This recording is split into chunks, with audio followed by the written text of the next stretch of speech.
Hey guys, I'm Rihanna, welcome back to my channel. So today I'm filming my review for Legacy by Kandi Steiner.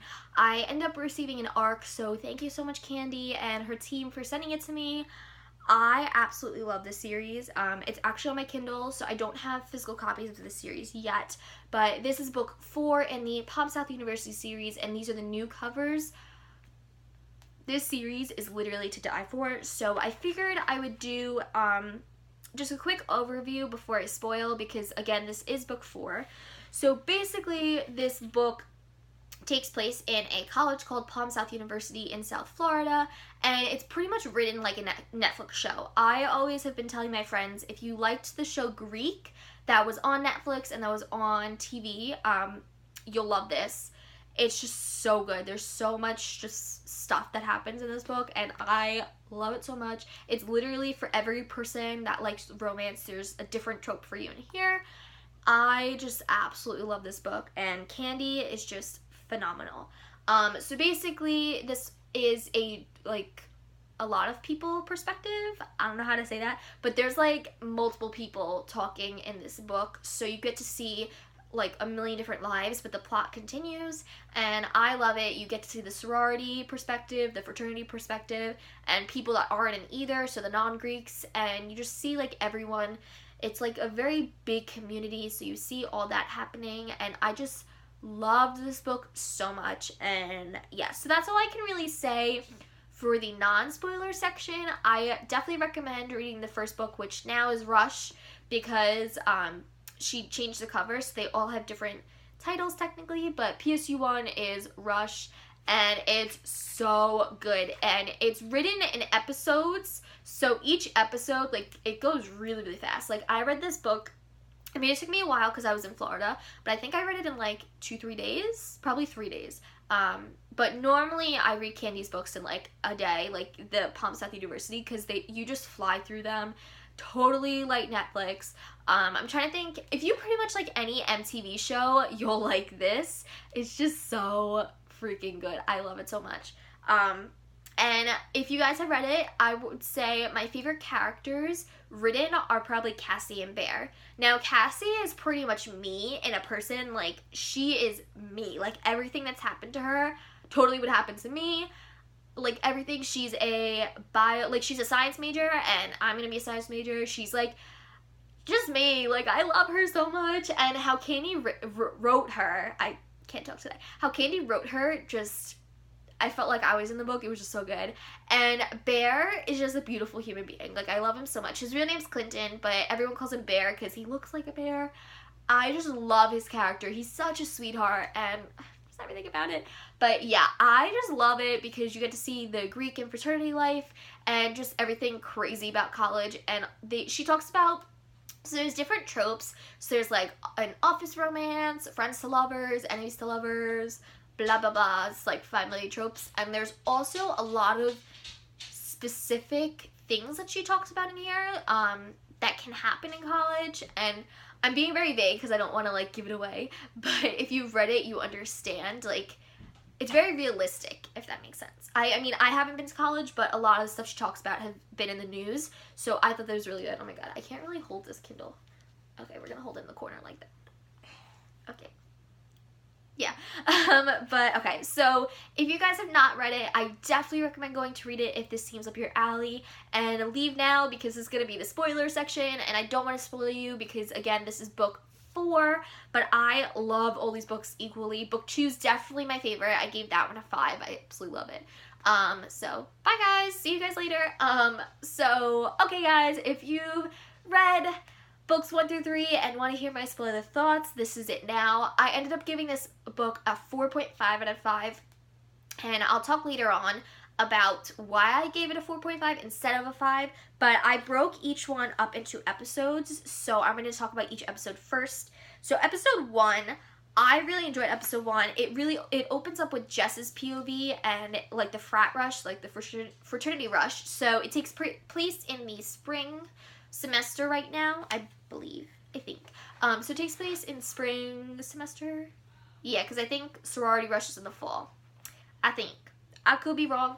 But I liked Jess as a character. She wasn't a huge character for me. She was just interesting. So we learned that Erin is finally the KKB president, and Jess is the recruitment chair, and they're pretty much all seniors. Like, Jess is a senior, Erin is a senior, and I think Ashley is a senior. Yeah. So it was nice to see. Then, unfortunately, Jarrett moved on, so we saw that dilemma. Like, Jess is kind of trying to find a rebound guy, and, I mean, I liked Jarrett. I just don't think their relationship would work. Like, Jess, I think, really needs to work on herself. I feel like she's just having a lot of issues. I don't really like her as a character that much. I mean, she's an okay character, but she's not, like, wow. Like, yeah. But, literally, on my notes, I really wrote, ugh, Adam and Cassie with hard eyes like 5,000 times, because Adam is just the sweetest human being ever. I mean, he drove me nuts. Like, definitely there was the angst part with Adam and Cassie in here, because it was so back and forth, like, back and forth, back and forth, back and forth, because now Cassie doesn't have Grayson, or I think Clayton, his name is? Clay or Grayson anymore, like, to deal with. Now she has Adam, but it was just so angsty, the relationship, but Adam's just adorable. Love it. And then we have Kip Jackson, who's the new pledge, and if you guys know from previous books, Kip was mentioned as the guy that Erin always calls, so it was Erin's first love. And obviously now Skylar has her eye on Kip. She doesn't really know about Erin and everything, but he is now the pledge for Alpha Sigma, and he's a transfer. I think he's going to be a junior. Yeah, I liked Kip at first. Like, episode 1, I liked Kip. I really did. And if you guys, I do recommend, so I read Black Number 4, because what Kandi does in this book is she, at the end of each one, she does, she talks about Black Number 4, like, you read it alongside.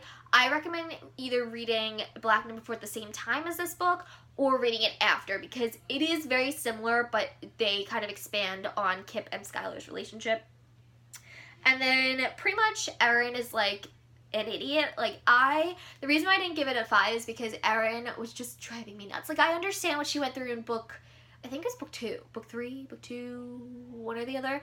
And, like, I felt for her, but, like, come on, get over yourself already. Like, go to therapy. Like, okay, I understand, like, you're breaking, but she just drove me nuts. You're supposed to be a good example for your little. Like, don't be annoying. Okay, and then there's a whole bunch of other plot stuff that happens in episode 1. And then episode 2, yeah, Jess was pretty much annoying me also. She was comparing Greg to Jared a lot, and Greg is, like, her rebound guy, so that was annoying. And then they did talk about the Alpha Sigma hazing traditions, which I thought was interesting, because they weren't, like, mean, I guess, but it was nice to kind of see more of the fraternity side, because I feel like we got a lot of, because the thing is, Omega something, Bears fraternity, so that's the opposite fraternity. They were on suspension for a while, so you didn't really see anything crazy with them, and then you saw the sororities, so it's nice to see, like, Alpha Sigma and everything. Again, Adam and Cassie, like, beautiful, and the longboard present. Guys, that was just beautiful, Kandi. Yeah, Erin's too hypocritical, and then there's a lot that happens with Kip and Skylar, so I feel like if you need to read both of them to understand their relationship, but I don't know, Kip, I thought I would like him better, and this is supposed to be Kip on the cover. I thought I would like him better, but I didn't, because I feel like he was definitely shady, and if you've read it, you know why he was shady, but it just, I don't know, I didn't connect with him. I mean, I love Skylar, like, I love her, she's, like, the OG, she's great, she's definitely me in personality and spirit, but I didn't like Kip. I mean, they're great together, but I didn't like Kip. And then episode 3 talks more about Ashley and her internship. I really liked Ashley in this book and last book. I didn't like her in book 2, primarily because I thought she was dumb with the whole cocaine thing, but this book I really liked her. This is the office romance. She ends up falling in love with her CEO, and because she's an intern there. I just loved both of them together. Like, Brandon's such a sweetheart, and I'm hoping book 5 has a lot more of them together, because Kandi's like teasing me, and I'm like, no, Kandi, like, you gotta give me more than that. But there's Bear and online dating, which was hilarious. Like, it was just so funny. So his little Josh, he was basically in a funk. He wasn't really in a good place, Clinton, after what happened with him the last couple books. So his little Josh was basically like, try this app. It's really good. Like, you could just hook up or you could date. But Clinton's more of like, he really wants to settle down now. And he's been going after online dating. And next date, and they all suck. And it's so funny. It made me laugh. But he finally finds this girl at, like, this girl comes up to him, and she's a bartender. And she's like, you're taking me out Saturday, blah, blah, blah. And I was like, perfect. Great for each other. I still think Bear and Erin would be good. But I think Erin, she has a lot of, like, healing to do. And I think, I don't know, I love Bear, so I just need him to be the happiest person ever. And then we have the yacht scene with Brandon and Ashley, which was beautiful. Episode 4 wasn't really anything crazy. It was pretty much Skylar, Kip, Bear and Becca, and just Bear, because Bear is beautiful. But episode 4 wasn't like, wow, important. And episode 5, Brandon and Ashley actually got caught. So she made this whole speech and coming out to the rest of her co-workers, and I was like, damn, that is girl power. Like, just everything about that speech was just so moving and so powerful that I really loved what Kandi did to it, so I'm very happy with that. And then again, Adam and Cassie going back and forth, and then we found out a lot with more Skylar's poker and Kip being shady again, but that was interesting. And we have Cade. Cade was a great character to bring in. I really, really enjoyed that. So Cade, I believe, is a new pledge. He's friends with Kip. I think he's a freshman, though, so he's younger than Jess. Jess is a junior, I think, or senior, one or the other. But Cade, like, is just so funny. He reminds me of, like, an overeager chihuahua. He's just so adorable. I love him. And I really like what Kandi is going to continue doing, because they basically, in episode 6, they make Cade's like, he wants more relationship advice, so he asked Jess to teach him how to get the girl, and obviously, you know, they're going to fall in love. But I just loved his character. It made the comedic relief very real, and I enjoyed that. Anything else? Yeah, Erin just was very petty in this book. I really lost respect for her, and I think it's because she's not actually getting the help she needs because of what happened to her in book 2, I think. It had to have been 2, I'm not positive. And then again, Adam and Cassie and angst, like, come on, Kandi, what are you doing? Episode 6, Adam and Cassie finally get together. Erin finally went to Bear for help. And Skylar finds the files on Kip's laptop. So I feel like if you want the full Skylar experience, definitely read Black Number 4. But I definitely feel this book was very Skylar heavy. It was very Adam, Cassie, Kip, Skylar heavy. And Erin. Like, that was primarily this book.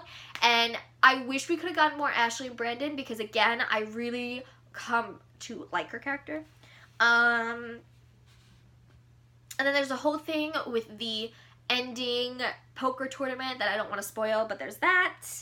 And, and Erin shook, this is such a spoiler, but she was, like, she ended up getting, like, wasted. She had, like, pop brownies, and she, like, was drinking because I think she was upset over Kip or something, and she didn't realize, but she was, and she ended up, like, going to the bathroom, puking, blah, blah, blah. And then Bear comes in comforting her, and she confesses to him that, I think she was like, the last time I was like this, I was with your child or something like that. Or I was pregnant with your child. And Bear's like, WTF, because I would have been like that too. And I couldn't get over that, because that was definitely heartbreaking. I think that happened, maybe that happened episode 2, and the other thing that happened to her was episode 3. I mean, book 3. But that was crazy, and it's definitely going to be explored in PSU 5. I was so annoyed, though, because she left it. She didn't leave it as a cliffhanger, but she left, like, a lot of open-ended things, like the Jess and Cade, Ashley Brandon, the Bear and Erin situation, pretty much Cassie and Adam are like the same, and then she kind of left Kip and Skylar open, so they're all kind of coupled up now, but she left it in a way that like makes you want more. PSU 5 isn't coming out till September 2019, so I'm just like, like at least I don't have to wait till the summer, because she normally releases these in the summer, but it's just like driving me nuts because I want it now already. But what I did like is Black number 4. If you do read it, I recommend reading it maybe after you read Legacy, just because it's annoying going in between books. But I wouldn't read it before, definitely after. But I liked how the epilogue kind of gave away spoilers that were going to be mentioned in book 5 of PSU. I did like that because it kind of gave me like, ooh, my camera turn off, kind of like the taste that I wanted of it. But overall, I really enjoyed this book. I ended up giving it a 4.5, and the main reason for that was because Erin just drove me nuts. Kandi, I understand where Kandi went with that, but she just like, I couldn't deal with her anymore. I was like, okay, Erin, like, you're literally messing up my life. Like, no. But everyone else I loved. Again, the Cassie and Adam thing, it was kind of annoying, but I think that's because it was the angst part of her book. But overall, I absolutely love this one. I definitely recommend the series. Very summer read. Actually, you can read it whenever because it's like a college read. It reads super fast, like a Netflix show, and I 100% recommend this book. I'll give you guys a big thing of the cover so you can see this. So this is book 4. Kip is on the cover of book 4. Book 1 is Adam. Book 2 is Bear. Book 3 is Grayson. And book 4 is Kip.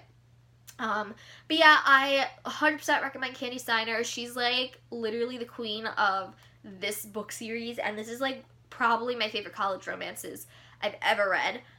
So yeah, I definitely recommend it, and be sure to like this video, comment, and subscribe if you want more, and I'll see you guys later. Be sure to check out Kandi Steiner, and I think I may link her down below so you guys can see it. But that's it, guys. Bye!